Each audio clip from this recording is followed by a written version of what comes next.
इस मुल्क में ख़त्म नबूवत, नामूसे रिसालत, ये दो टॉपिक ऐसे हैं जिनकी बात नहीं की जा सकती। ये नाम लेते हैं ख़त्म नबूवत का सब दुकानदार। उलमा के हल्के में अदब ख़त्म। मौलाना इलियास के साथ कुछ शरारती लोग जो है वो लगे हुए हैं और वो उनको बर्बाद कर देंगे। एक जज साहब से मेरी तलखी हो गई। उन जज साहब ने 15 साल मेरे मुकदमे खारिज किए, हत्ता के मुक्के की अगर मैं ज़मानत लेके गया, उन्हें मुक्के की ज़मानत मिली। मैं जब गया तो राना सनाउल्लाह की भवें मुड़ी हुई थी। जब मैं थाने में मिलने गया, टिंड की हुई थी इनकी और इनको ब्लेड मारे हुए थे पाँव में।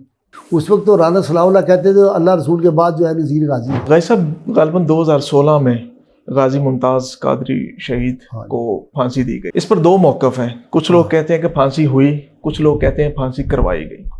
आप उनके वकील भी रहे हैं, तो आप उनके मुकदमे से पीछे क्यों हटे? बस मैं सिर्फ इतना आपको कहता हूँ कि ये बहुत बड़ा प्लान था और उस प्लान में मुझे बाहर निकालना बड़ा ज़रूरी था और उसको फांसी दिलवाई गई। और उसका सीधा साधा प्रिंसिपल आपको बता देता हूँ।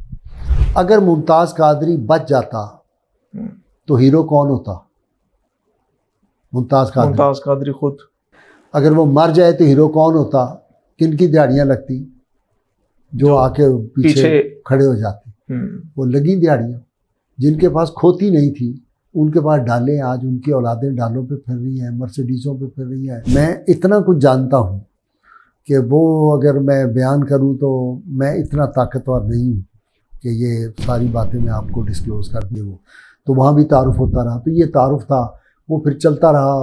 कभी कभार मुलाकातें होती थी। जब मैं टीवी पे प्रोग्राम शुरू किया यहाँ पे आके 92 पे, तो फिर इनको वहाँ बुलाया और फिर बहुत ही दोस्ती हो गई। वो वली अल्लाह थे। इस दौर में अब ऐसे लोग नहीं मिलेंगे। मुनीर अहमद यूसुफी हों, मौलाना अबू दाऊद सादिक हों, ये पीर अफजल कादरी, ये लोग चले गए, अब ऐसे लोग नहीं आएंगे। मुफ्ती मोहम्मद साहब नईमी, अल्लामा महमूद रिजवी, मैं किस किस का नाम लूँ आपके सामने। ख्याल शाह अहमद दुरानी, अब्दुस्तार खान न्याजी के पास जब फौत हुए तो 3 जोड़े थे। वो फेडरल मिनिस्टर भी रहे थे और जिस घर में वो लक्ष्मी चौक में रहते थे हम उनके साथ जाते थे। उनके पास सवारी नहीं आई सारी उम्र, टांगे पे मेरे साथ वो लाहौर में फिरते थे। और वो कमरा ऐसा था, वो लतीफ़ा भी आपको सुना दूँ, 7 दोस्त होते थे ना, तो जाके बैठना ना तो उसमें दराड़ें थी उसमें लेंटर में। तो मैं कहता यार दुआ करो या अल्लाह आज ना छत डिगे। वो ऐसे लगता था अभी गिर जाएंगे। उसमें मौलाना साहब 50 बरस उस कमरे में रहे, 50 ईयर्स। लक्ष्मी चौक की बिल्कुल डिलैपिडेटेड गिरने वाली थी। और जो बाथरूम था उसका, वहाँ एक लुक का ट्रक रखा हुआ था, वो ड्रम। और वो जब ईंटें गिर जाती थी ड्रम को थोड़ा सा आगे कर लेते थे, तो वो लगता था कि किसी वक्त भी वो गिर सकता है। वो वहाँ रहे सारी उम्र। कोई सोफ़ा नहीं था उनके कमरे में। एक बड़ी चारपाई थी जिसमें 2-3 आदमी भी सो सकते थे। एक बड़ी चारपाई थी और एक बेंच टाइप पड़ा हुआ था, एक टूटी फूटी कुर्सी थी। ये कुल कायनात थी मौलाना साहब के कमरे की। और कील थे और उनके साथ उनकी अचकन और वो उनका कुल्ला जो था वो वहाँ लटका होता था। मुफ्ती मोहम्मद साहब नईमी को मैंने खुद देखा है कि वो जो सीमेंट लग रहा था उसमें मीनार पे, तो मैं गया, मेरी बड़ी दोस्ती थी। तो मुफ्ती साहब खुद सर पे उठाया हुआ था वो सीमेंट जिसमें वो डालते हैं तबला दावड़े में, तो सीमेंट मिस्त्री के साथ काम कर रहे। ये लोग थे जो बना गए अदारे। इतने आगे औलादें जो हैं वो अपना गाड़ियों पे चढ़ी हुई हैं और शहजादे बन गए और उनको पता ही नहीं। और अपने बड़ों के जो दोस्त थे उनका अदब करना, अदब तो ख़त्म ही हो गया। उलमा के हल्के में अदब ख़त्म, पीरों के हल्के में बड़े छोटे का अदब ख़त्म हो चुका है। वो लोग थे जो जानते थे कि किसकी क्या कदर है, क्या इज़्ज़त किसी की करनी है। मुफ्ती साहब, मैं जाता था सारे काम छोड़ के तो बैठ जाए। मुफ्ती महमूद अहमद रिजवी साहब के बारे में लोगों ने मशहूर किया था, बड़े कंजूस हैं। मैं जाता था प्लेटें भर के, पेस्ट्रियाँ, केक, फलाना। तो पीर ये जो थे अपना कबीर अली शाह, वो मुझे कहते थे कि आप कोई तस्खीर का इल्म है आपके पास, आप जाते महमूद रज़ी प्लेटें भर भर के आपके सामने रखता है, और आते हुए एक केक भी मेरी गाड़ी में रखते थे। तो ये वो उनको पता था किस आदमी की क्या कदर करनी है क्या। ये मुफ्ती अब्दुल कोई मज़ारवी थे। मैं जब जाता था वहाँ पे तो स्पेशली बुलाना और बड़ा एहतमाम करना लंच के लिए, फलां और इज़्ज़त करनी। तो अब उन्हीं की औलादें जो है वो हम गुज़रे और सलाम भी करते। मेरी आलिया फौत हुई है तो ये राग़िब नईमी फातिहा पढ़ने नहीं आया, उसको पता ही नहीं कि उसके बाप का दादे का मेरे साथ क्या ताल्लुक था, पता ही नहीं, अदब ही नहीं। महमूद रज़वी का कोई बेटा मेरे पास फातिहा पढ़ने नहीं आया। मैंने उनको करोड़ों रुपए के फ़ायदे उनके जो थे उनको पहुंचाए और उनके जो मामलात थे उनमें उनकी हेल्प की। आगे जो नस्ल है उनको पता ही नहीं कि हमारे बड़े क्या थे, उनका अदब क्या कर रहा है। वो दुनिया से चले गए सारे लोग, अब नहीं वो एहतराम, वो इज़्ज़त। मैं वाहिद आदमी हूँ जिसने अल्लामा अहमद सईद काज़मी को पंजाब यूनिवर्सिटी में बुलाया था जब मैं यूनियन मुल्तान वाले वो उसमें बाबलपुर यूनिवर्सिटी के शेखुल जामिया उसके हेड थे शोबा हदीस के। तो एक ही दफ़ा ज़िंदगी में आए पंजाब यूनिवर्सिटी, मैंने बुलाया उनको, वहाँ से बुलाया था। तो मौलाना मोहम्मद मुस्लिम होते थे, ये मुस्लिम मस्जिद वाले जो है ये वो इज़्ज़त करते थे, उनको पता होता था कि किसका क्या एहतराम है फलां है। अब आगे नौजवान नस्ल को कुछ पता नहीं, वो तो मिले तो वो एक्सपेक्ट करते हैं हमसे कि हम उनके आगे हाथों को बोसा दें या वो करें, उनको पता ही नहीं। तो इल्म भी रुखसत हो गया, अदब और इल्म का आपस में बड़ा गहरा ताल्लुक, बिल्कुल है ना। यूसुफी साहब से मेरी कितनी मोहब्बत थी, किस तरह वो मोहब्बत से मिलते थे। मैंने आपको बताया कि हर ईद पे 2000 रुपया मुझे देने आते थे मेरे घर पे कि मैं आपका बड़ा भाई हूँ, ये आपकी ईदी है। अच्छा, ईदी देते थे आप? ईदी देते थे, आप अंदाज़ा करें, 2000 रुपया लेके आना, और मेरे लिए वो 2 करोड़ था। बिल्कुल, बात तो मोहब्बत की होती है, पैसों की तो कोई बात नहीं होती, ठीक है ना। हम अपने छोटों को जो ईद देते हैं तो ये नहीं होता कि आप लोगों को भी ज़रूरत होती है, लेकिन एक जेस्चर होता है, बिल्कुल तो अपनाइयत का एक एहसास होता है। तो ये उनकी मोहब्बत होती थी। फिर वो कोई अहम मशवरा होता था ना, तो सरफराज नईमी मरहूम जो थे जी, आपको पता है कि मैंने जब जुलूस निकाला नामूस रिसालत वाला, तो सरफराज नईमी मेरे साथ थे, उस पर खड़े हुए जो थे ट्रक पे मेरे। तो उनका बेटा उसने एक वो इस पे क्या है मोबाइल पे एक मैसेज लिखा, ये क्या लिखे सोशल मीडिया पे, पोस्ट कि मेरी किसी से लड़ाई थी किसी बददियानत ऑफिसर से, तो लिखा कि गाजी साहब के हम बैकग्राउंड बताएं। लाहौल वाला कुआ मैंने पकड़ लिया, मैंने कहा हाँ आओ बताओ। मैं चर्च बेचा करता था पहले, तो फिर शर्मिंदा हो गया। मतलब ये अब जो नस्ल है इसको नहीं फराहम करना अदब, वो दुनिया से चले गए। हम अब भी उनको, मैं पीर करम शाह रहमतुल्लाह अलैह का अपने हर प्रोग्राम में जिक्र करता हूँ जहाँ बिल्कुल ऐसे ही। और मेरा ये था कि जब मैं चला जाऊँ तो पीर साहब सबको बाहर निकाल देते थे और मेरे साथ वो नशिस्त करते थे। इतनी शफकत, इतनी मोहब्बत करते थे कि जिसका हिसाब नहीं। और फिर वो बड़ा मुस्कुराते थे मेरी बातें सुन सुन के। जब उनके बेटे की शादी हुई एक की, तो उन्होंने सिर्फ 2 आदमियों को स्टेज पर बिठाया दूल्हा के साथ, एक मैं था और एक उनका परदादा पीर खाना जो था वो ख्वाजा नूर साहब महारवी रहमतुल्लाह अलैह की औलाद से एक बच्चा था नौजवान, उसको उन्होंने बिठाया। वज़ीर मशीर सब सामने बैठे हुए थे। तो मैंने कहा जनाब ये सारे मेरे दुश्मन हो जाएंगे फलाएँ, तो आप किसी और को बिठाएं VIP को। उन्होंने कहा मुझे पता है कौन मेरा VIP है। ये वो इज़्ज़त, वो जिसको असागर नवाजी जो थी उनके यहाँ ये थी। अब वो बातें ख़त्म हो गई। अब तो कोई बड़े छोटे का किसी को ये नहीं पता कि फ़लाँ मेरे बाप का दोस्त था। तो हालांकि रसूल सल्लल्लाहु अलैहि वसल्लम ने फरमाया कि माँ बाप अगर दुनिया चले जाएं तो उनका एक हक ये भी है कि उनके दोस्तों से भी तुम उसने सलूक करो। हज़रत अब्दुल्ला बिन उमर जो थे, हज़रत उमर के बेटे उन्होंने बाज़ार में एक बंदे को देखा, देहाती सादा सा बंदा आया, वो उतरे, उन्होंने उसको अपने ऊँट भी दे दिया, अपने सर से अमामा उतारा दे दिया और जितने पैसे थे उसको दे दिए। तो लोगों ने कहा जी इसको चंद पैसे दे देते, अब सादा सा बंदा है ये वो। उन्होंने कहा नहीं, ये मेरे वालिद का दोस्त था, ये मुझे नज़र आया। अब ये एहतराम, मेरे वालिद साहब के जो दोस्त थे अब तो कोई रहा ही नहीं उनका दोस्त, दुनिया सारे चले गए। तो जब कोई दोस्त आता था मेरे वालिद साहब का तो मैं ऐसे हाथ बांध के खड़ा हो जाता, चाहे वो एक मिस्त्री है, आम सा बंदा है।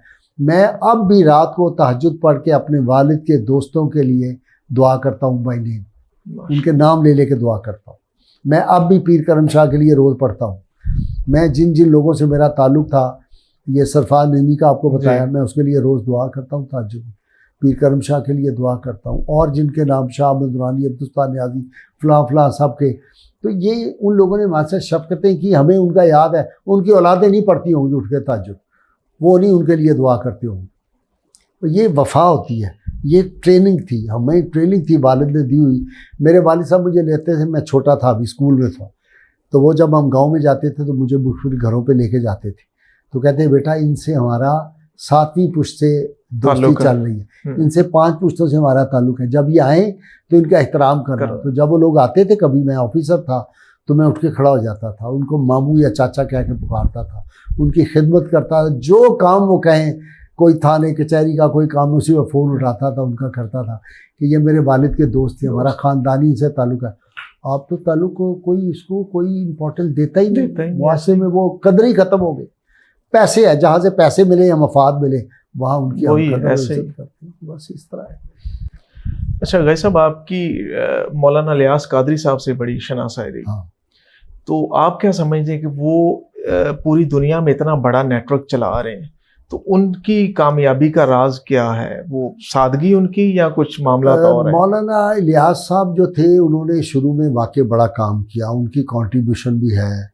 उन्होंने ख़ास तौर पे ये जब कोरोना का मामला हुआ तो ये जो खून वाले होते हैं, क्या वो बीमारी वाइट सेल्स, ये नहीं वाइट सेल नहीं, ये जो बीमारी है जिनके ये खून थैलेसीमिया के, तो सबसे ज़्यादा इन्होंने उस वक्त उन थैलेसीमिया के मरीज़ों को खून दिया। इस तरह ये सैलाबों में बड़ा काम करते। मैं ये समझता हूँ कि वो बुनियादी तौर पे कोई ज़्यादा पढ़े लिखे आदमी नहीं, सादा आदमी है। उनके साथ कुछ लोग जो हैं वो इस्लाम दुश्मनों ने लगा दिए हैं, जिनका उन बेचारों को नहीं इल्म, उनसे ऐसी ऐसी बातें कहलवा रहे हैं जो दीन का मजाक बनती है। तो वो सादा आदमी है, भोला आदमी है, ख़ुद वो नेक आदमी है।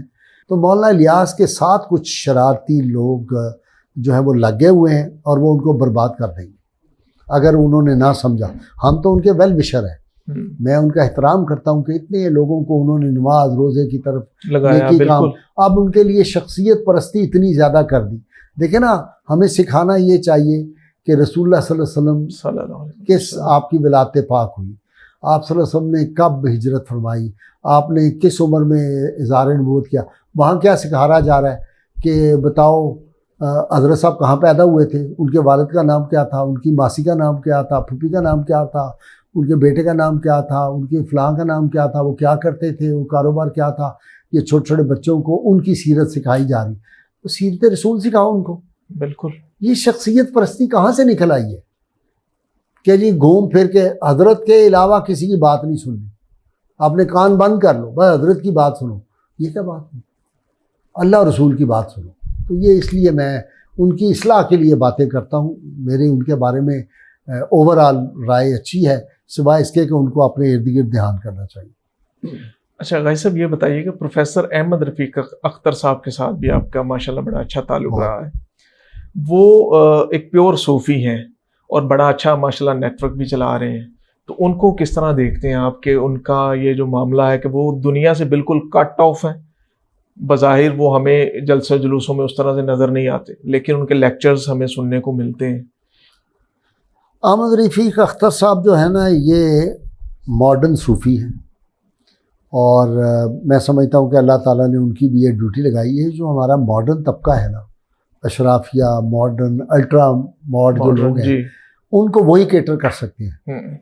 हमारा मजहबी तबका नहीं कैटर कर सकता। ना वो इनकी शक्ल सूरत देख के इनके करीब आएंगे, ना इनकी बातें सुन के। अब वो अगर उनको बताया जाए कि केले का मुंह मदीने शरीफ की तरफ करके खाओ, तुम ऐसे करो, तुम मोटरसाइकिल पे बैठो तो इस तरह बैठो, तो इस तरह की बातें वो मजाक उड़ाएंगे। यानी मॉडर्न प्रॉब्लम्स के मॉडर्न सॉल्यूशन चाहिए। Solution, modern diction. देखे ना, उनकी अंग्रेजी बड़ी ज़बरदस्त है, वो अंग्रेजी के प्रोफेसर थे बुनियादी तौर पे, तो वो मॉडर्न जो टेक्निक्स हैं उनको भी समझते हैं।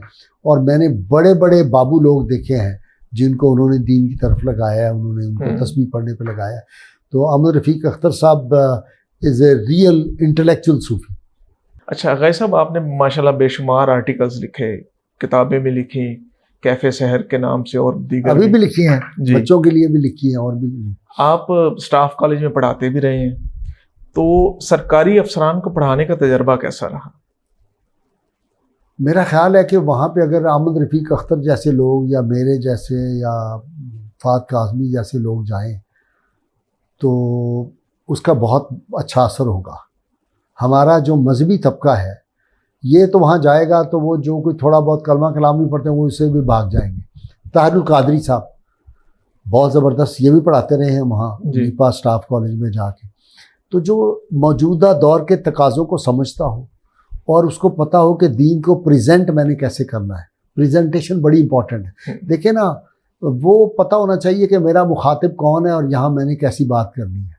आप लंदन में जाके बच्चों वाली तकरीरें करेंगे तो कोई नहीं सुनेगा। बिल्कुल। यहाँ जो पढ़ा लिखा तबका है, अब ये जो हमारी मॉडर्न यूनिवर्सिटियाँ हैं, वहाँ हमारे उलमा जाके दे सकते हैं आवाज़, ये तकरीर कर सकते हैं, भाग जाएंगे वो जिस तरह की ये बातें करती। वहाँ अहमद रफ़ीक अख्तर, ताहिरुल कादरी साहब, डॉक्टर तनोली, फात काज़मी, मैं तो कहता हूँ कि ये जो हमारी बड़ी बड़ी मसाजिद है ना, वहाँ ये लोग जो मेरी टीम है इनको भेजे जुमा पढ़ाने के लिए। अगर लोगों को वली ना बना दें, लोगों को बदल के रख देंगे। मुझे ऐसे ऐसे फ़ोन आते, मैं आपको बता नहीं सकता कि किस तरह लोग मुतासर होते।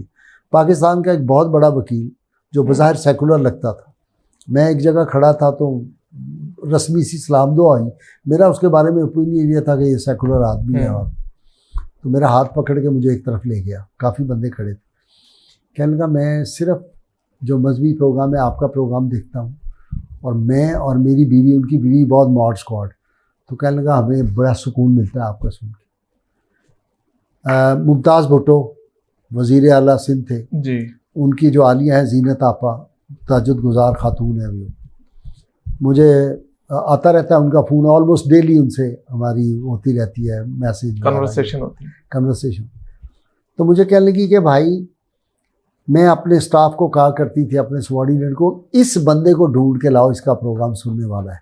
मैं लोगों से कहती थी ये प्रोग्राम सुनो, अगर तुमने अपनी ज़िंदगी में कोई इनकलाब लाना है, ये वो, तो वो जो आपका प्रोग्राम मेरे कहने पे सुनने लगा, उनका दीन से लगाव हो गया, और वो लोगों में मतलब लोग आप उनकी वो कहने कल्लमुन्नासा अला क़द्रि उक़ूलिहिम, कि लोगों से उनकी अकल के मुताबिक, उनकी फहम के मुताबिक आप बात करो, उनको समझ आए, जो उन्हें समझ आए। हमारे सूफिया क्या करते थे, ऐसा मीठा अंदाज था। उन्होंने, मौलवी उठता है वो कहता है अल्लामा इकबाल काफर, कायद आज़म काफर, सर सैयद काफर, नज़ीर गाजी काफर, पीर मोहम्मद करम शाह काफर, तारुल कादरी काफर, वो किसी को छोड़ता ही नहीं जो उसके सामने है कुफर के फतवे। आज का हमारा ये, मैं उन डाई हार्ड मुल्लाओं की बात कर रहा हूँ। हज़रत अली ने फरमाया कि सबसे शरीर मौलवी होते हैं इस छत के नीचे जो इस तरह की बातें करते हैं, सबसे ज़्यादा शरीर। आज मैं सुबह सुना के आया हूँ इमाम अबी दुनिया की किताब से, अलकुबात से, आज मैंने हवाला दिया सुबह प्रोग्राम में। तो ये इस तरह की बातें जो करते हैं, ये दीन से लोगों को भगा। सूफिया क्या करते थे, मोहब्बत का पैगाम। अब ख्वाजा जो थे अपना निज़ामुद्दीन, उनके जो मुरीद थे अय्याज़, वो पहले थे राजदेव, क्या नाम है उसका, बाद में कैसे बदले। 2 साल उनकी महफिल में जाता रहा, उसने कहा मुझे कहते ही नहीं थे कि मुसलमान हो जाओ, हरदेव। तो फारसी में उसने लिखी, निज़ामी बंसरी जो किताब है मशहूर, उर्दू में तर्जुमा हो गया। तो अब ये सूफ़ी का अंदाज़ होता है, वो हर एक से मोहब्बत करते हैं। दाता साहब जब आए थे तो यहाँ उन्होंने वाबियों पे आके फतवे लगाए थे। उस वक्त वाबी कौन था, कोई भी नहीं, कौन थे, यहाँ गैर मुस्लिम थे। तो ये सारे मुसलमान उन्होंने किए। तो मैं कई दफ़ा कहता हूँ कि हमारे जो आज के बाज़ मुल्ला हैं, वो जितने मुसलमान किए थे बुज़ुर्गों ने, उन सब को काफिर बना के छोड़ेंगे। अल्लामा इकबाल की एक बड़ी मशहूर बात है, अल्लामा के पास बैठे हुए थे फ़कीर सैयद वहीदुद्दीन और लोग बैठे थे, तो बात हो रही थी कि मुअस्से में बहुत ज़्यादा ज़वाल आ रहा है, अखलाकी कदरें ख़राब हो रही। तो उन्होंने कहा जी उलमा क्या कर रहे हैं, तो अल्लामा ने कहा उलमा मुसलमान काफिरों की फहरिस्त में इजाफा कर रहे हैं, ये मुसलमानों को काफिर बना रहे हैं। किसी को तो छोड़ें आप, यानी मेरे जैसा बंदा अगर इनसे बागी हो गया है, जिसने सारी ज़िंदगी रसूल अल्लाह की नामूस और ख़त्म नबूवत पे पहरा दिया है और जंग लड़ी है, उसको नहीं इन्होंने बख्शा, तो जो आदमी आम मुआशरे का है उसको ये बख्शेंगे कभी? इनको पता ही नहीं इस्लाम क्या है, इनको इस्लाम की सेंस ही नहीं है बिल्कुल। चंद चीज़ें इन्होंने वो रट ली हुई हैं, वो वही तकरीरें। आप इनकी 100 तकरीर सुने, वो एक ही तकरीर होगी। अच्छा गई साहब, अभी आपके प्रोग्राम का जिक्र हो रहा था तो उसमें 24 का भी जिक्र हुआ, तो 24 न्यूज़ के जो मालिक हैं मोहसिन नकवी साहब, थोड़ा सा उनका भी तस्करा कर लेते हैं। वो 24 न्यूज़ के मालिक भी हैं, वो सेनेटर भी हैं, वो वफाकी वज़ीर दाखिला भी हैं, वो चेयरमैन PCB भी हैं। तो पिछले दिनों एक क्लिप बड़ा वायरल हुआ राणा सनाउल्लाह साहब का, तो उसमें वो कह रहे थे कि मोहसिन नकवी साहब की मेहरबानी है कि वो वज़ीर आज़म नहीं बने, हालांकि वो बन सकते थे।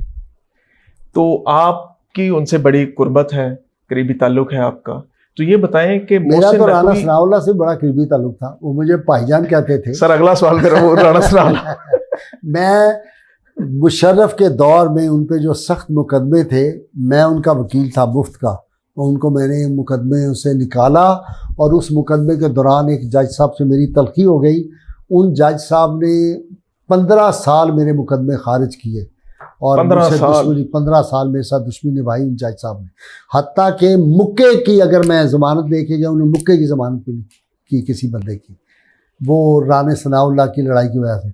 लेकिन राना सनाउल्लाह जो है उनमें मुझे तो कोई वफा का पहलू नज़र नहीं आया। तो वो माशाल्लाह उनकी बातें जो है वो छोड़ दें आप, राना सनाउल्लाह की। तो मोहसिन नकवी साहब जो है जी, मोहसिन नकवी साहब की उसको जिन समझता हूँ मैं, उनके मुंह पे भी उनको कहता हूँ कि आप जिन हैं। वो अल्लाह ताला ने उसको एक्स्ट्रा ऑर्डनरी एनर्जी दी है। वो इतना मेहनती इंसान है कि आप सोच नहीं सकते। मेरा ख्याल है वो ज़्यादा से ज़्यादा 2 घंटे 3 सोता होगा। और इसके बाद मैं हरमैन शरीफैन में उम्रा हमने एक इकट्ठे किया था, मैंने वहाँ देखा है कि किस तरह वो लोगों की भाग भाग के खिदमत करते थे, किस तरह यहाँ चैनल पे वहाँ इतना काम। ये पीछे वो चीफ मिनिस्टर थे, मेरी तो उनसे कम स्पीड का बड़ा आपने देखा भी, तो सुना भी। मेरी तो कम मुलाकातें मेरी को बहुत ज़्यादा नहीं है कि मैं दावा करूँ जी मैं रोज़ ही मिलता हूँ। लोग तो ज़रा को ओहदे पे आ जाए तो कहते हैं मेरी अभी उनका फ़ोन आया था फलां, लेकिन वो मेरा एहतराम करते हैं और बड़ा एहतराम। चूँकि अनस के वो क्लास फेलो भी रहे हैं मेरे बेटे के गवर्नमेंट कॉलेज में। अच्छा। ये दोनों क्लास फेलो थे। और मेरी अहलिया जब फौत हुई तो उन्होंने यहाँ जो थे वो जितना उन्होंने ताउन किया, जितनी उन्होंने खिदमत की, तो हमदर्द इंसान है। उसके दिल में उनके कोई मुलाजिम आपको ऐसा नहीं मिलेगा जिसको उन्होंने कभी गाली दी हो, कभी किसी का सख्ती की हो, या उन्होंने ये किया हो कि हर 6 माह बाद साल बाद बंदा निकाल दिया हो।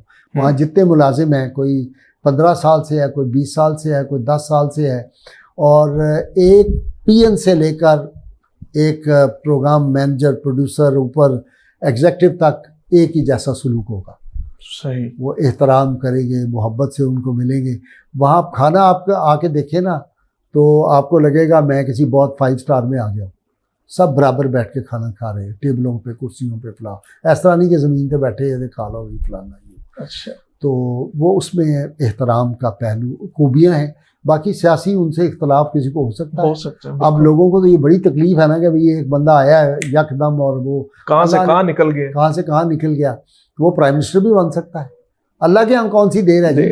असल बात है वो यतीम था, बचपन में यतीम हो गया था, तो अल्लाह ताला फिर यतीमों पे करम करता है दुरे यतीम के सदके। तो मैं समझता हूँ उनकी नीयत जो है ना उसका उनको फल मिल रहा है। बाकी उनसे इख्तलाफ, वो इंसान है, उससे 1000 गलतियाँ होती होंगी, उनसे इख्तलाफ किया जा सकता है। मैंने तो अभी कहा है परसों चौथ प्रोग्राम में कि भाई ये क्या हो रहा है कि मेरा सोशल मीडिया 3 लाख मेरे थे फॉलोअर, वो बंद कर दिया। फिर 40,000 मेरे थे दायरा मुखलसीन वाले, मैंने बात की कि भाई ये क्या हो रहा है यहाँ पे, तो वो भी बंद कर दिया। तो मैंने कहा हमारा वज़ीर दाखिला हमारा अपना है और उनके होते हुए ये हो रहा है, ये देखें ये कौन है। मैंने जो अमीर असाकर हैं उनसे भी, जनरल साहब से भी रिक्वेस्ट की है कि आप देखें, अपने दोस्त और दुश्मन पहचाने, देखें इस मुल्क के कौन वफादार हैं, कौन इस मुल्क के लिए जो है वो सारी उम्र काम करते रहे हैं, किनको दर्द है इस कौम का, इस मुल्क का, उनको देखें आप। तो यहाँ तो जो लोग शराफिया बाज बैठे हुए हैं की पोस्टों पे, वो इस मुल्क के दुश्मन हैं, इस मुल्क से उनको नफरत है। वो कायदे आज़म का नाम, इस्लाम का नाम, अल्लामा इकबाल का नाम, पाकिस्तान का नाम सुनने के लिए तैयार नहीं, लेकिन चल रहा है। हम तो आवाज़ ही अपनी जितनी थोड़ी बहुत हमारा आवाज़, हम जुगनू अपना रोशन करते रहे, अपने हिस्से की लो तो जलाई रखें। बस बस बस। अच्छा गाजी साहब, ये बताइएगा कि आप जज कैसे बने और कितनी बार आपका नाम रिजेक्ट हुआ, और ये भी कहा जाता है कि आपने पीसीओ जज का हल्फ उठाया, ये क्या मामला? हाँ, एक तो बात ये है जी कि मैं तो पीसीओ का हल्फ उठाया नहीं, मैं तो जज तब बना जब जनरल मुशर्रफ साहब रुखसत हो गए थे। तो पीसीओ 2009 में उस वक्त वो चले गए थे और जरदारी साहब सदर थे। दूसरी बात यह है कि मेरे नाम जो थे वो रिजेक्ट वो लोग करवाते थे जो इस मुल्क में ख़त्म नबूवत के मुनकरीन हैं, वो जाते थे और जाके मेरे बारे में उस वक्त का जो हुक्मरान था उसको कहते थे कि जी ये बड़ा डाई हार्ड जो है, ये फंडामेंटलिस्ट है और फलाना है। और बड़ी दिलचस्प बात, 2 लतीफ़े आपको सुना देता हूँ। एक तो ये हुआ कि मैं हज करने गया हुआ था तो मैं जब हज से वापस आया, मेरा नाम 2 दफ़ा रिजेक्ट हो चुका था लास्ट पे जाके, तो ये तीसरी दफ़ा मेरा नाम जा रहा था। तो उस वक्त हमारे चीफ जस्टिस थे चौधरी इफ्तिखार साहब, जेलम वाले, लाहौर हाई कोर्ट के, बड़ा सुप्रीम कोर्ट वाले इफ्तिखार नहीं, इफ्तिखार चौधरी साहब नहीं, इफ्तिखार चौधरी नहीं। वैसे इफ्तिखार चौधरी ने भी मुझे रिकमेंड कर दिया था, तो मुशर्रफ साहब ने मुझे नहीं जज बनने दिया। अच्छा। कहने के ऊपर उनका एक सेक्रेटरी था जो किसी और मज़हब से ताल्लुक़ रखता था, वगैरह वगैरह। बहरहाल, तो वो मैं उनसे मिलने के लिए गया ना, तो उन दिनों लोड शेडिंग हो रही थी, तो मैं हज से आया और चीफ साहब को मिलने के लिए गया। तो मैंने जो सुबह उठ के जल्दी से पतलून पहनी, वो थोड़ी ऊंची थी पतलून, और हज से मैं दाढ़ी रख के आ गया। पहले मेरी मूछें होती, दाढ़ी नहीं थी। तो पहले दिन जब मिलने गया तो मुझे कहते हैं चीफ साहब पंजाबी, और गल सुनो चौधरी साहब, ਉਹ ਪਹਿਲੇ ਤੁਹਾਡੇ ਜਨਰਲ ਖਿਲਾਫ ਹੈ, ਅੱਗੇ ਤੁਹਾਨੂੰ ਜੱਜ ਨਹੀਂ ਬਣਨ ਦਿੰਦਾ, ਉੱਤੋਂ ਹੁਣ ਭਾਬੀਆਂ ਦੀ ਤਰ੍ਹਾਂ ਪਤਲੂਨ ਪਾ ਕੇ ਗਿੱਟਿਆਂ ਦੇ ਉੱਚੀ ਆ ਗਏ ਹੋ ਤੇ ਨਾਲ ਦਾੜੀ ਰੱਖ ਲਈ ਜੇ, ਹੁਣ फिर ਤੁਸੀਂ ਚਾਹੁੰਦੇ ਹੋ तीसरी बारी ਤੁਹਾਨੂੰ को रिजेक्ट करे। एक तो ये हुआ। दूसरा ये हुआ कि ये जो जनरल खालिद मकबूल है, ये गवर्नर थे, तो एक शादी पे मुलाकात हो गई, तो मैंने जनरल साहब को तारुफ करा रहे थे चीफ जस्टिस साहब मेरा कि नज़ीर गाजी साहब बड़े नेक आदमी है फलां। मैंने कहा जी कि I am a terrorist and you are on my hit list. मैंने जनरल को कहा, खालिद मकबूल साहब, ये गवर्नर था, मैंने बाजू से पकड़ के, तो ये एकदम ऐसे हुए। उन्होंने कहा ये गाजी साहब शुगर लगा रहे हैं आपसे, इनके साथ बड़ी ज़्यादती हुई है, 2 दफ़ा इनका नाम गया है और इनको रिजेक्ट कर दिया गया, तो ये बड़ा नेक आदमी, बड़ा लायक है फलां। तो इन्होंने मुझे कहा कि आप मुझे मिलें आके, मैं आपको बुलवाऊँगा। तो कोई 3-4 दिन बाद इनके सेक्रेटरी का मुझे फ़ोन आ गया, तो उसने कहा गवर्नर साहब कह रहे हैं कि आप आ जाइए। मैंने कहा आज तो मैं मदीना मुनव्वरा जा रहा हूँ, मुझे वहाँ से कॉल आ बुलावा आया, तो मैं नहीं रुक सकता, मैं चला गया। जब मैं वापस आया तो मैंने आके फ़ोन किया कि मैं आ गया हूँ, अब आप मुझे कोई टाइम दें तो मैं आ जाऊँगा। 2-3 दिन बाद फ़ोन आया, मैं गया मिलने के लिए, तो जनरल साहब के पास मेरी वो सारी प्रोफाइल पड़ी थी, पहले से इंटेलिजेंस थी। मुझे कहने लगे 1-2 सवाल आपसे ज़ाती। मैंने कहा जी फरमाएं। कहने लगे आपका शाह मंदुरानी से भी ताल्लुक़ है, तारुल कादरी से भी ताल्लुक़ है, हाफ़िज़ सईद अहले हदीस है उससे भी ताल्लुक़ है, फ़लाँ से भी आपका ताल्लुक़ है। तो ये क्या बात है कि आपका इतने लोगों से ताल्लुक़ है, राना सनाउल्लाह से भी आपका ताल्लुक़ है, और वो नून लीग में है, और ये फ़लाँ। मैंने कहा जी बात ये है, डॉक्टर को जब उसके पास मरीज़ आता है तो वो पूछता है कि तुम्हारा मसलक क्या है, तुम्हारा मज़हब क्या है, तुम्हारी सियासी जमात कबीला कौन सा है। मैं डॉक्टर हूँ लॉ का, मेरे पास हर बंदा आता है, मैं उसका मुकदमा करता हूँ। तो मैंने कहा ये तारुल कादरी मेरा क्लासमेट था, शाह मंदुरानी अब्दुस्तार नियाज़ी के साथ मैंने काम किया था एक ज़माने में, तालिब इल्मी के ज़माने में मैं उनके साथ रहा, मैंने काम किया। हाफ़िज़ सईद का मैं वकील हूँ, उसके मैंने मुकदमे लड़े, और इस तरह राना सनाउल्लाह जो है वो मेरा दोस्त है, उससे मेरा ताल्लुक़ था, मैंने उसके मुकदमे किए, ऑन मेरिट जो भी ज़्यादती थी उसके मैंने किए। तो हंसने लग गया, कहने लगा अच्छा नहीं ये वजूहात थी ना जिनकी वजह से आपको बार बार जो है रिजेक्शन हो रही थी। तो मैंने कहा जी वो बाकी कहने लगा आप बड़ा सुना है कि फंडामेंटलिस्ट हैं आप बहुत। मैंने कहा हर मुसलमान को फंडामेंटलिस्ट होना चाहिए गवर्नर साहब, 5 फंडामेंटल्स हैं इस्लाम के, तो वो जो 5 को मानता है वो फंडामेंटलिस्ट है, जो 5 में से एक का भी इनकार करे वो काफिर है। तो मैंने कहा हर मुसलमान फंडामेंटलिस्ट होता है, लेकिन मैं तो बड़ा सूफी मिजाज आदमी हूँ, तो मैं इस तरह का नहीं हूँ कोई तकरीबकार या इस तरह का कोई ताल्लुक़ मेरा। फिर कहने लगा कि हमें पता चला है कि आपकी लाइब्रेरी बहुत ज़ख़ीम है आपको किताबों का। मैंने कहा जी हर आदमी को कोई ना कोई एडिक्शन होती है, किसी को सिगरेट पीने की है, किसी को शराब की है, किसी को वो ताश खेलने की, जुए की, फलानी। मेरी एडिक्शन जो है वो किताबें पढ़ना है, मैं रात दिन किताबें पढ़ता रहता हूँ, मेरा शौक़ है। दुनिया भर की किताबें, ऑटोबायोग्राफीज़, बायोग्राफी, शायरी, हिकमत, तिब, सीरत, हदीस, कुरान, तफसीर, जो किताब मिल जाए। मैंने कहा मुझे एडिक्शन है, मैं आप ये समझें कि नशई हूँ किताबों का, तो यही पढ़ता रहता हूँ। तो वो कहने लगे कि मैं एक बात आपको बताऊँ, मैंने आपके बारे में कई जजेस से पता किया है। वो फिर उन्होंने मुझे बता भी दिया, वो जजेस अब रिटायर हो गए सुप्रीम कोर्ट से, मुझसे तो वो जूनियर थे जिनके नाम वो ले रहे थे, उनको तो नहीं पता। तो कहने लगे सब आपकी तारीफ़ करते हैं और कहते हैं कि आप के बारे में अच्छे अल्फाज से याद करते हैं। तो मैंने कहा जी बस वो तो सारे अच्छे अल्फाज से याद करते हैं, लेकिन कुछ लोगों को बहरहाल मेरा जो नाम है और मेरा काम है वो अच्छा नहीं लगता। तो कोई नहीं, अल्लाह को जब मंजूर होगा तो मैं बन जाऊंगा जज। तो फिर बन गए हम, जज अल्लाह ने बनाना था। अच्छा गाय साहब, इंसाफ के मामले में देखा जाए तो आलमी रैंकिंग में हम 140 के करीब हैं।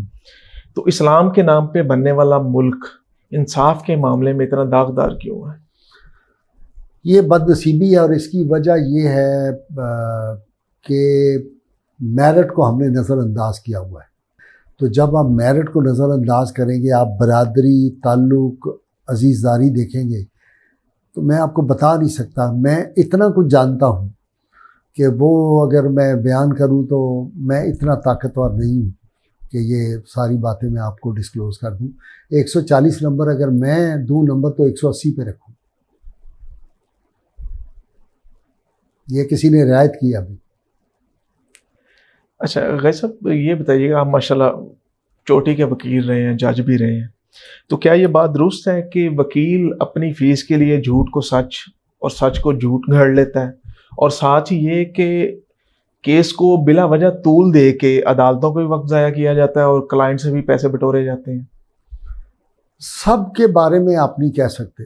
बड़े बड़े कैरेक्टर वाले वकील, बड़े बड़े अल्लाह के वली वकील ऐसे ऐसे रहे हैं।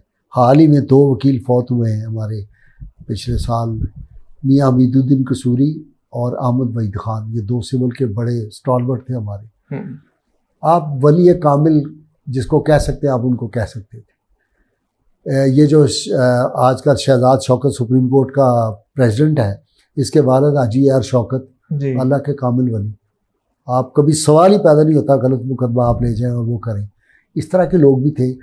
अब ये जो लॉ कॉलेज इतने ज़्यादा खोल दिए ना, और ये जो मादियत बहुत ज़्यादा आ गई। मेरे उस्ताद थे कैप्टन अब्दुल अजीज़, डिस्ट्रिक्ट बार के सदर रहे, उनको फादर ऑफ सिविल लॉ कहते थे। ऐसे दयानतदार आदमी थे, हमने उनकी ट्रेनिंग ली। हमने तो कभी झूठ नहीं बोला किसी अदालत में आज तक। मेरे पास एक साहब आए, उन्होंने मुझे कहा जी हम एक मस्जिद बनाना चाहते हैं, गाजी मस्जिद आपके नाम से। वो एक बड़ी यूनिवर्सिटी के सीनियर प्रोफेसर थे। मैं बड़ा हैरान हुआ कि ये मेरे नाम पे क्यों मस्जिद बनाएंगे जी फिलहाल। तो उन्होंने कहा जी असल में बात यह है कि मेरा भाई फौत हो गया है, तो मेरी भाभी और हमारी 2 मुरब्बे ज़मीन है, तो उनको 1 मुरब्बा जा रही है। तो मुझे किसी ने बताया आप ना हमें जाली एक डॉक्यूमेंट बना दें पिछली डेट्स पे कि मेरे भाई ने जो थी वो मुझे हिबा कर दी हुई थी, जो 1 मुरब्बा ज़मीन, तो उसमें से ना फिर हम 1 कनाल की मस्जिद आपके नाम पे भी बनाएंगे फलां। अच्छा। चाय पड़ी हुई थी आके मेरे सामने, वो मैंने बिस्किट जो भी था वो मंगवाया हुआ था। मैंने बेल दी, अपने जूनियर को जो लड़का था वो ऑफिस बॉय, उसको बुलाया। मैंने कहा ये चाय उठा लो, बिस्कुट उठा लो। मैंने कहा प्रोफेसर साहब, दिल तो मेरा इस चाहता है कि मैं इस दूसरी मंजिल से खिड़की से आपको नीचे फेंक दूँ सड़क पे, लेकिन मैं फिर भी अपने आप को रोक रहा हूँ। यतीमों का माल खाने के लिए आप मेरे पास आ गए, प्लीज़ यहाँ से दफ़ा हो जाए आप, और मुझे अपनी शक्ल ना दिखाइएगा। आप यकीन करेंगे 6 माह बाद उसको ब्रेन कैंसर हुआ और वो मर गया। ओहो। तो इस तरह के मामलात भी हमने देखे। फिर दूसरी मिसाल आपको देता हूँ जिसमें मेरे शेख से तल्ख कलामी हुई थी। यहाँ लाहौर में एक साहब थे जिन्होंने नबूवत का दावा किया हुआ था, अंदर छुप छुपा के। मुकदमा चला, जेल में उनको मार दिया गया, कत्ल हो गए। जब उनको सज़ा हुई मौत की, तो उनका एक मुरीद ख़ास, वो पाकिस्तान में बड़ा छाया रहा है मीडिया के ऊपर एक ज़माने में, तो मैं अब आमदन नाम नहीं ले रहा, वो मेरे शेख का रुका लेके आए और मौलाना अब्दुल सत्तार खान नियाजी साहब को भी झूठ बोल के उनका भी रुका ले आए। जल मुशर्रफ का दौर था। मैं अपने दफ्तर में नमाज की इमामत खुद कराता था। हमारे दफ्तर में नमाज होती थी, मैं नमाज खुद ही कराता था इमामत, और तरावी भी जो होती थी वो मैं सामने बनता था और आगे हाफिज डॉक्टर इदरीस अजहरी आजकल बड़ा मशहूर है, मिनाजुल कुरान का, डेनमार्क में होता है जी, वो तरावी पढ़ाता। मैं मगरिब की नमाज का टाइम था, तो वो 2 बंदे आए, बड़े स्मार्ट, हाथ में ब्रीफ केस पकड़े हुए थे। वो आ गए तो मैंने कहा कि अस्सलाम वालेकुम। कहने लगे जो हम आपके पीर साहब का रुका लाए। मैंने कहा नमाज़ पढ़ लें फिर बात करते हैं। उन्होंने ब्रीफ केस रखे, तो वो मैंने नमाज़ शुरू की, इमामत की। मगरिब की नमाज़ पढ़ के हटे ना जब, तो कहते हैं कि वो सर पे मैंने पगड़ी अपने पीरों वाली रखी। तो वो एक दूसरे से कहता है कि हमारे लाडले भी जो थे वो इस तरह पीर साहब की तरह की उनकी शक्ल बन जाएगी। हजरत शेख की फ़ोटो मेरे दफ्तर में लगी हुई थी। मेरा मत्था ठनका और मेरे अंदर मैसेज आया कि कोई गड़बड़ है। चाय वाय बड़ी पुरतकल्लुम मंगवाई, उन्होंने मुझे रुका दिया, मैंने पकड़ के बगैर पड़े हुए चूमा और सर पे रखा। मौलाना अब्दुस्तार खान न्याजी का उन्होंने मुझे वो मैसेज दिया, वो मैंने बड़ी इज्जत से मैंने कहा हुक्म। उन्होंने कहा जी कि वो फलां साहब का मुकदमा है, तो हमें लोगों ने कहा कि आप स्पेशलिस्ट हैं इसमें। तो टेबल पे उन्होंने रखा हुआ ब्रीफ केस था, उसको ऐसे दबाया टक करके, वो खुला तो उसमें 5-5 हज़ार के नोट थे, वो ऐसे फैल गए मेज़ के ऊपर। वो कोई मेरे हिसाब से 50 लाख रुपया होगा, 5-5 हज़ार के इतने नोट थे, वो ऐसे फैल गए ना टेबल। मैं और कॉन्शियस हो गया। तो मैंने कहा कि ये फलां खबीस का मुकदमा आप मेरे पास लाए हैं? तो वो कह लगे जी वो हमारे पीर हैं, आप उनके बारे में ये लफ्ज़ दोबारा। उन्होंने वो जल्दी जल्दी नोट शोट रखे और फलां। मैंने कहा तुम मैं ख़रीदने के लिए आए हो, हमारा ईमान तुम खरीदने के लिए आए हो? इतने में ये रसूलुल्लाह सल्लल्लाहु अलैहि वसल्लम का गुस्ताख था, ये अंदर अपनी महफिलों में कहता था कि मैं नबी हूँ, और अपने मुरीदों को कहता था ये सिद्दीक़ अकबर बैठे हुए हैं, उमर फ़ारूक है, ये उस्मान है, ये अली बैठे हुए हैं। मैंने कहा मैंने खुद उसकी वीडियो सुनी हुई, वो ये वीडियो मुझे सुनवाई दोस्तों ने। तो मैंने कहा सवाल ही पैदा नहीं था ऐसे आदमी का मैं मुकदमा करूँ। फिर एक पाकिस्तान के बाद में चीफ जस्टिस है, उन्होंने मुझे बुलाया अपने चैम्बर में। वो उस वक्त जो थे वो अभी सुप्रीम कोर्ट के हाई कोर्ट के वो जज थे, अभी हाई कोर्ट के जज थे, बाद में वो सुप्रीम कोर्ट के रिटायर भी हो गए। आप मैं नाम नहीं ले रहा अंदर। उन्होंने मुझे बुलाया और एक मुकदमा था इसी तरह नामूस रसालत के हवाले से। तो मुझे कहने लगे कि यार वो फलाना मुकदमा है, तो वो फ़ीस भी बड़ी माकूल देंगे। तो मैं कहा जी मैं तो नहीं ये कर सकता, मुकदमा इस तरह का मैं नहीं कर सकता, पैसे वैसे जो हैं वो ठीक है। उन्होंने बाद में किसी और से करवा लिया फलां। तो मतलब ये कहने का है कि ये बातें वो हैं जो पब्लिकली हम नहीं करते या इनकी डिटेल नहीं बताते कि ज़िंदगी में इस काम के लिए या इस फील्ड में कितनी कुर्बानी देनी पड़ती है। और ये कोई आसान काम, ये शहादत गए उल्फत में कदम रखना है। लोग आसान समझते हैं मुसलमान होना। आज तो लोग दीन का काम करते हैं टकों के लिए, माल कमाने के लिए। तो हमने तो सारा कुछ फूंक के तो ये काम किया है। आपने ख़त्म नबूवत का तारीख़ी केस जो है ना वो जीते हुए हैं, तो उसकी तैयारी कैसे करते थे और उस केस की थोड़ी सी तफसील बताएं। वो केस ऐसे था जी कि उसके गवाह जो है वो आप समझे 90% तो दुनिया चले गए, एक बंदा अभी है जिंदा, बहुत बड़े हमारे मुल्क के आलम दीन है, मैं उनकी बड़ी कदर करता हूँ। मौलाना अला वसाया, ये मुल्तान के हैं, ख़त्म नबूवत के बहुत बड़े आलिम हैं और मैं उसकी बड़ी कदर करता हूँ। ख़त्म नबूवत पे जैनून आदमी वो है इस वक्त पाकिस्तान, जिन्होंने पैरा दिया है, जिन्होंने पैरा दिया है और माल नहीं कमाया। बाकी सब जो है दुकानदार है, ये नाम लेते हैं ख़त्म नबूवत का, सब दुकानदार। उस वक्त मेरे पास कौन आता था, मौलाना मंजूर चलियोटी जो MP भी रहे, अलामा खालिद महमूद जो सुप्रीम कोर्ट के जज भी रहे, वो मेरे पास आते थे। ये मेरे पास आते थे मौलाना अला वसाया साहब, डॉक्टर सैयद कमर जैदी जो ओरिएंटल कॉलेज के प्रिंसिपल है, रिटायर हो गए। शाह जी ये मेरे साथ होते थे, अरबी जो ओरिजिनल किताबें होती थी उनके तराजुम वगैरह करने के लिए मेरे साथ। और डॉक्टर ज़फ़र इकबाल नूरी अमेरिका में चला गया हुआ है, मेरा बरखुरदार था शागिर्द का, वो मेरे साथ होते थे, काम करते हम। मेरा ख्याल है 16 रातों में मैं बमुश्किल 16 घंटे सोया हूँगा। अच्छा। और जिस दिन आखिरी बहस की उस दिन तहज्जुद दाता साहब पढ़ी जाके, दाता साहब दुआ मांगी और वहाँ से हम वापस आए। उस दिन शाम को हमने जो था मारकातुल आरा, अगली आखिरी बहस होनी थी जी। तो मैंने सैयद साहब से कहा कि हमें क्या करना चाहिए, तो सैयद कमर से मैंने कहा पीर मेल इशा का ख़त्म दिलाते हैं। तो वो हंसने लग गए। तो डॉक्टर ज़फ़र इकबाल नूरी ने कहा लेकिन ये जो मौलवी सारे हैं ये तो सारे देवबंदी हैं, वाबी है मौलवी, तो ये कैसे होगा। मैं कहा नहीं ये हमारे लिए नहीं होंगे। तो जब हम बैठे इशा की नमाज़ पढ़ के, तो मैंने कहा जनाब आज पीर मेल इशा का ख़त्म देना है और मिठाई आनी चाहिए, और यहाँ पे हम दाता साहब से फूल लाए। तो मौलाना अला वसाया ने कहा जी हम करेंगे ही। वो निराला की मिठाई आई, फूल आए, हमने ख़त्म पढ़ा पूरा सैयद कमर ने, हमने सलातो सलाम पढ़ा उठ के, सही। और उसके बाद वो हमने जो थी वो सुबह केस वो जीत लिया जाके। सही। तो उसको हमने ये समझ के केस करते थे कि ये जिहाद है, और इसमें हमने अब ये जो केस बाद में हारने लगे ना लोग दीनी, उसकी वजह ये है कि सुते उठे ना मुँह होता ना कुछ और चले गए, तो फिर उसके रिज़ल्ट यही होंगे। अब एक वकील साहब है, उसने 4 शादियाँ की हुई, वो कहता है मिशन की खातर मैं ये शादियाँ करता हूँ। जिन्हें 4 शादियाँ 3 की थी, उन्हें बेचारे ने कितने तैयारी करनी थी, क्या करनी। हम तो रहते भी दफ्तर में ही थे, हम दफ्तर में ही रहते थे उन दिनों, वहाँ काम करते थे, कुर्सियाँ उठवा देते नीचे बैठ के और ज़मीन पे, और दुनिया भर की किताबें पढ़ रहे हैं, तैयारियाँ कर रहे हैं, जहाज़ समझ के करते थे। जितने भी केस मैंने किए हैं ख़त्म नबूवत या नामूस रिसालत के, वो जहाज़ समझ के किए और सारे केस कामयाबी से जीते हैं। और अब वही लैंडमार्क है। राना सनाउल्लाह का जो केस मैंने कर छोड़ा है, या हाफिज सईद का कर दिया है, ये लैंडमार्क है। वही राना सनाउल्लाह के केस में सब लोग कहते थे हो ही नहीं सकता ये बाहर आए। मैं जब गया तो राना सनाउल्लाह की भवें मुड़ी हुई थी, जब मैं थाने में मिलने गया, टेंड की हुई थी इनकी, और इनको ब्लेड मारे हुए थे पाँव में, और इसकी इतनी हालत ख़राब थी मैं बता नहीं सकता। और बड़े जज ऐसे के पास था जो बड़ा ख़ास था हुकूमत का, और वो अब भी ज़िंदा है खैर।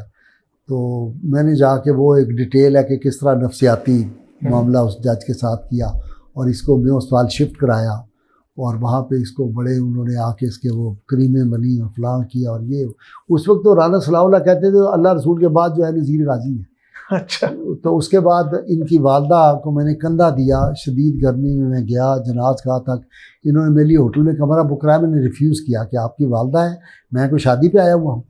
वो मेरे वालद फौत हुआ, मेरी वालदा फौत हुई, मेरी आलिया फौत हुई, उसको तौफीक ही नहीं हुई कि वो फातिहा पढ़ लेता या एक टेलीफोन कॉल कर लेता।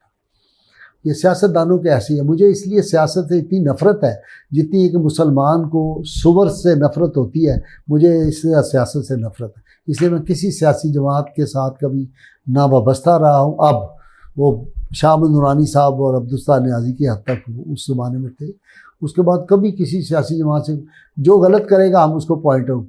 जब ये पिछली हुकूमत में लोगों ने जाके मदीना मुनव्वरा में नारेबाजी की तो मैंने सख्त प्रोग्राम किया उसके ख़िलाफ़। जब दूसरों ने कोई बात दीन के ख़िलाफ़ की, हमने उस वक्त भी उनके ख़िलाफ़ भी बात की, अब भी करते हैं। मुसलमान का काम तो यही है, जहाँ सही बात है वो कोई भी करे उसको अप्रिशिएट करो, जो गलत करे उसको इतराज़। यहाँ कहते हैं नहीं, गलत भी हो तो सही है। सही। गाजी साहब, गालिबन 2016 में गाजी मुमताज़ कादरी शहीद को फांसी दी गई। इस पर 2 मौक़िफ़ हैं। कुछ लोग कहते हैं कि फांसी हुई, कुछ लोग कहते हैं फांसी करवाई गई। आप उनके वकील भी रहे हैं, तो आप उनके मुकदमे से पीछे क्यों हटे?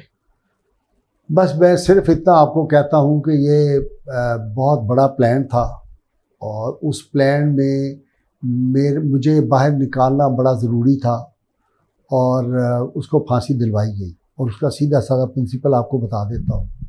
कुछ बातें वो है जो मैं नहीं करना चाहता, उससे दीन को नुकसान पहुँचेगा आइंदा लोगों को। मुझे बड़े राज मालूम है। मुझे बहुत लोग कहते हैं आप लिख जाएं, फलां करें, मैंने कहा नहीं, दीन का नुकसान होगा। अगर मुमताज़ कादरी बच जाता तो हीरो कौन होता? मुमताज़ कादरी खुद। अगर वो फांसी ना होती जी, कैद हो जाता, कैद से बाहर आता, हीरो कौन होता? मुमताज़ कादरी। अगर वो मर जाए तो हीरो कौन होता? किन की दिहाड़ियाँ लगती? जो आके पीछे खड़े हो जाते।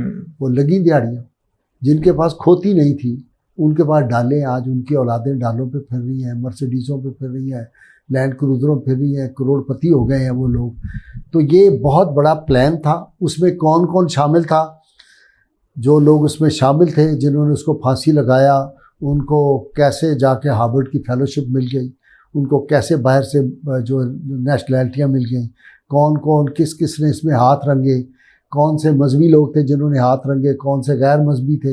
ये एक लंबी दास्तान है। ये एक बहुत बड़ा आलमी आप समझे कि प्लान था, और बहरहाल हो गया वो।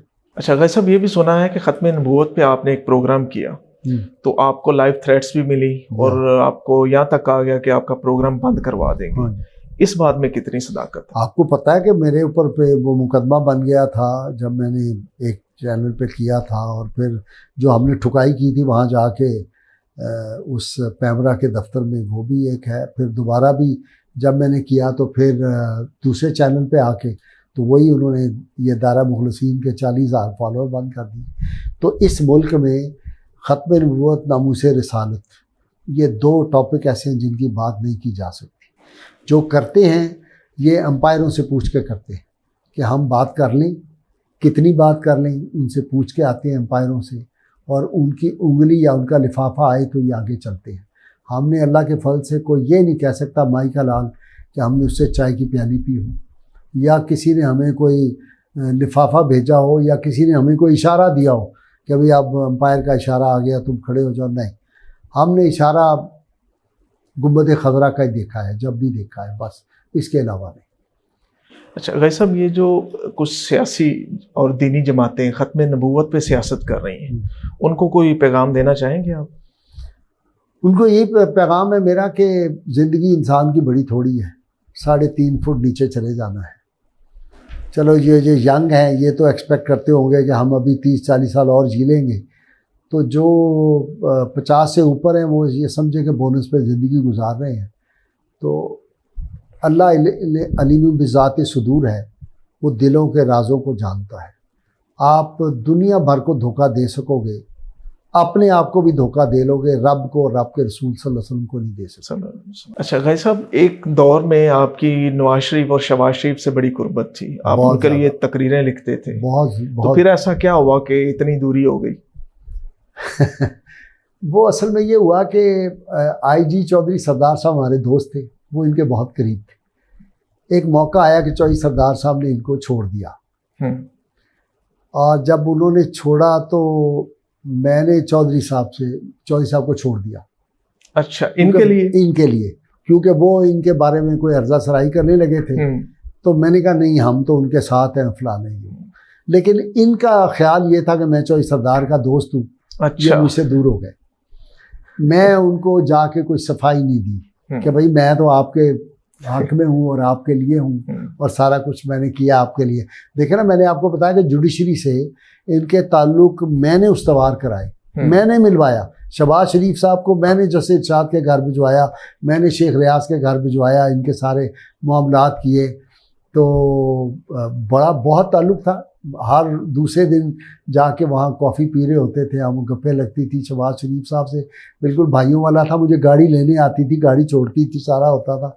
और बड़े बड़े मार्के किए, बड़ी खुफिया बातें भी हैं। तो वो उनका ये ख्याल था कि मैं चौधरी सरदार के साथ। बाद में चौधरी सरदार साहब की तो उनसे फिर हो गई, दोस्ती बन गई। लेकिन मेरी वो फिर मैं खुशामद कर नहीं सकता, मेरा एक टेम्परामेंट है। मैं समझता हूँ कि रोटी अपनी खाते हैं कमा के, रिज़्क़ हलाल। एक दफ़ा बल्कि शहबाज शरीफ साहब कोई बात हुई ना, तो किसी बात पे तल्ख होने लगे थे। पुरानी बात कर रहा हूँ, 92 चैनल नहीं, 92 सन 1992। तो मैंने कहा मियाँ साहब, इस तरह बात आप उस दिन कीजिएगा जिस दिन मैं आपसे प्लाट लेने आऊँगा, या अच्छा। मैंने आपसे पहले प्लाट लिया हो ना, मैंने प्लाट आपसे मांगा ना लूँगा आपसे, मैं अपनी रिज़्क़ हलाल कमाता हूँ और खाता हूँ। तो उनका नहीं, आप हमारे बड़े भाई कैसी बात कर रहे हैं, आप माइंड करके फलाई। इसी तरह मियाँ अजहर से मेरी बड़ी दोस्ती रही। मियाँ अजहर मेयर लाहौर पे गवर्नर रहे, मैं उनकी स्पीचेस लिखता रहा। मैंने उस आदमी को इतना बड़ा इंसान पाया कि मैं आपको बता नहीं सकता। अच्छा, मियाँ अजहर को इतना बड़ा आदमी। आज भी ऐसे ही सुबह मेरे ज़हन में आ रहा था, वो यादें आ रही थी मियाँ साहब के बाद किस तरह जाते थे, कैसे कैसे लतीफ़े होते थे। मियाँ साहब टिपिकल लाहौरिये थे, ना गुरूर था ना तकब्बुर था उसमें, और इंसानियत नवाजी थी, मुल्क की खैर खाही थी। एक दिन हम बैठे हुए थे, बड़ा लतीफ़ा हुआ, तो मैंने कहा कि मियाँ साहब इजाज़त दी। मैं हर हफ्ते को उनके साथ कॉफ़ी पीता था गवर्नर हाउस जाके, मैं लॉ अफसर था। तो मुझे कहते हैं भैया यार थे एक जाली पीर आ रहे हैं भैन दी फलानी दी, वो ज़रा ठोकना ज़रा तू बैठ। मैं बैठ गया, तो एक लाहौर के पीर साहब थे। मैंने देखा कि DSP ने उनको गिरबान से पकड़ा हुआ है, और उसने ला के ऐसे करके ऐसे फेंका कमरे में। तो वो मियाँ साहब ने कहा तेरी फलानी पंजाबी ज़ुबान ठीक ठाक इस्तेमाल करके ना, तो उसको DSP कहा है तू इन्होंने गोली मारनी सी, तू इस कंजर में इंज फड़ के लाया। तो वो क्या कहता है, सर मैं कसम खाता हूँ, कुरान उठवा लें, मैं हीरोइन चर्च नहीं भेजता, मैं जुआ जरूर कराता हूँ। तो मैंने कहा मियाँ ये काम आपने मेरे सामने ज़रूर करना था, छोड़े दबा करें। तो मियाँ अज़हर बहुत अच्छा आदमी था। मेरी उनसे 30 साल 35 साल हो गए, बल्कि 40 साल कह लो, 35 साल 30 साल हो गए मुलाकात नहीं हुई। मेरी उनकी लास्ट मुलाकात 2001-2 में हुई होगी, बल्कि कितने साल हो गए, 23 साल हो गए शायद। तो उसके बाद मुलाकात नहीं हुई, लेकिन वो यादें जो है उस शरीर, उस आदमी की अजमत की, वो अभी तक मुर्तसिम है मेरे से। सही। भाई साहब, आप अक्सर अपनी बातों में अपने दोस्त सिराज मुनीर साहब का बड़ा जिक्र करते हैं। ओह, क्या याद कराया आपने। तो उनके बारे में कुछ बहुत बताएं। बड़ा आदमी था सिराज मुनीर का। मैं आपको सिर्फ एक फ़िक्रा बताऊं। मैंने उसे कहा कि सिराज, अगर तुम्हारी उम्र अल्लामा इकबाल के बराबर हो गई ना, तो फैसला करना मुश्किल होगा कि तुम बड़े हो कि इकबाल बड़ा। ओह, यानी इस लेवल पे थे। इस लेवल पे मैं अपनी ज़िंदगी में उससे ज़्यादा ज़हीन आदमी आज तक नहीं देखा, और उससे बड़ा आदमी भी मैंने नहीं देखा पाकिस्तान। बतौर इंसान के भी, बतौर ज़हीन तो आखिरी दर्जा ना। आप इंटेलेक्चुअल का अगर आप कहें ना, बादशाही मस्जिद का मीनार, तो वो था। और जब वो फौत हुआ तो मैं पेशावर में था, केस करने गया हुआ था, लॉ ऑफिसर था। तो एडवोकेट जनरल मलिक मकबूल आई, अल्लाह गरी के रहमत करे, बड़े मेरे मेहरबान थे और बिल्कुल मुझे छोटा भाई समझते थे, बड़ी मोहब्बत करते थे मुझसे। हम वहाँ थे पीसी में ठहरे हुए, वहाँ मुझे इतला मिली। मैंने कहा जी ये केस जाता है बाहर में, मैं तो जा रहा हूँ, हमें अच्छी फीस मिलनी थी वहाँ। मैं वहाँ फ़्लाइट पकड़ी। अब कुदरत की ऐसे काम होते हैं। जब हम लाहौर पहुँचे तो उन्होंने कहा लाहौर का मौसम ख़राब है, जहाज़ वापस इस्लामाबाद जाएगा, पिंडी जाएगा। वापस पिंडी पहुँचे तो उन्होंने कहा पिंडी का मौसम ख़राब है, वापस पेशावर जाएगा। हम पेशावर चले गए। पेशावर से उसका जनाजा हो गया, तो अगले दिन हम जो थे वो लाहौर पहुँचे। मैं जनाजे में तो नहीं आ सका, खैर वो शरीक हुआ बाद में कुलों में। तो सिराज मुनीर की तस्वीरें जो थी मेरे दफ्तर में भी लगी हुई थी, मेरे घर में भी लगी हुई थी। और 3 माह मैं बीमार रहा, बिस्तर पे हो गया था उस गम से। सिराज मुनीर का मैंने इतना गम किया था, और मैं आज तक मुझे वो मैं हर रोज़ नफल पढ़ता हूँ सिराज के लिए रात को ताज्जुद के, और मैं बहुत मुतासिर था उससे। और ऐसा नफीस आदमी था वो, अगर होता जी तो मैं कम से कम सेनेट का चेयरमैन आज होता, या कौमी असम्बली का होता, मैं स्पीकर। अच्छा सर, आपकी पीर नसीरुद्दीन नसीर साहब से बड़ी शनासाई रही है, रफाकत रही है आपकी। वो भी बड़े जलाली हैं, आप भी बड़े जलाली हैं। तो ये दोस्ती कैसे हुई? दोस्ती हमारी हुई 1979 में, मेरा उनसे तारुफ हुआ। और दोस्ती किस तरह बदली, जब तारुफ हुआ, मुलाकात हुई हमारी पहली, तो मैंने उन्हें बेदल अजीम आबादी का एक शेर सुनाया। वो बेदल के आशिक थे, मुझे नहीं उस वक्त पता था। अच्छा। तो शेर ये था कि दुनिया अगर दहंद जुम्बुम से जाए खीश, मन बस्ता हम हिनाए कनात बपाए खीश। कि अगर हमें सारी दुनिया की दौलत भी तुम दे दो, तो हमारे पाँव में ज़रा सी जुम्बिश नहीं आएगी, लर्जिश नहीं आएगी, इसलिए कि हमने अपने पाँव के नीचे कनात की मेहंदी लगाई हुई। जो ही मैंने ये शेर पढ़ा तो वो जो थे पीर नसीर तो उछल गया और उसने मुझे गले लगा लिया और बड़ा मोहब्बत से। उन्होंने कहा मज़ा आ गया। अच्छा, मुझे कोई इतनी ज़्यादा फ़ारसी नहीं आती थी, मुझे फ़ारसी के कोई 40-50 कह ले शेर आते होंगे, इससे ज़्यादा नहीं आते। हमारी दोस्ती का आगाज़ हो गया। मैंने लाहौर, हमारे दोस्त होते थे मलिक मोहम्मद नवाज़ एडवोकेट, चंद माह पहले उनका इंतकाल हुआ है, बड़े सीनियर सिविल के वकील थे। उनके घर हमने नशिस्त रखी, जिसमें हमने बड़े बड़े हारून साहब जो चीफ एडिटर होता था इसका, इमरोज़ का, वो, और अल्ताफ़ हसन कुरैशी साहब, और बड़े अहले इल्म जस्टिस गुल मोहम्मद जो थे अपने फेडरेशियत कोर्ट के भी चीफ जस्टिस रहे, वो थे। जस्टिस खलील रहमान खान जो थे सुप्रीम कोर्ट के जज रिटायर, ये थे। और लोग हमने इस तरह के बुलाए हुए थे, बड़े दोस्त इकट्ठे किए। वहाँ बड़ी ज़बरदस्त हमने उनको खाना किया। और अल्लामा असदुल कादरी हमारे उस्ताद थे, बहुत बड़े फुलवारी शरीफ वाले, वो भी थे। तो वहाँ रात बड़ी लंबी नशिस्त हुई, सर्दियों की रात थी, आधी रात तक चलती रही। तो ये हमारी दोस्ती होगी। आखिरी सुनाता हूँ आपको, जो उनकी मेरी आखिरी मुलाकात हुई मेरे जज बनने से चंद माह पहले जी। फैसलाबाद में मदीना यूनिवर्सिटी जो मियां हनीफ साहब की है, वहाँ पे मुहर्रम का मुशायरा था। सही। मैं मेहमान ख़ुसूसी था, सदारत उनकी थी। सही। मैंने तकरीर की वहाँ पे उनसे पहले, और उनके बारे में कोई चीज़ें सुनाई मैंने, एन मीर शिमल की बातें सुनाई और वगैरह वगैरह। जब बैठे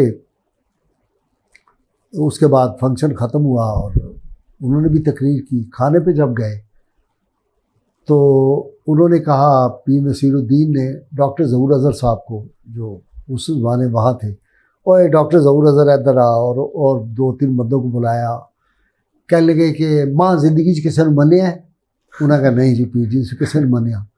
माँ नज़ीर गाजी नूं मनदा है, पर ये माँ की गल नहीं मनदा। माँ मनदा है। अज माँ ने जड़ियाँ इन्हें गल्लां कीतियां ने, माँ दे किसी फलक विच भी नहीं सन।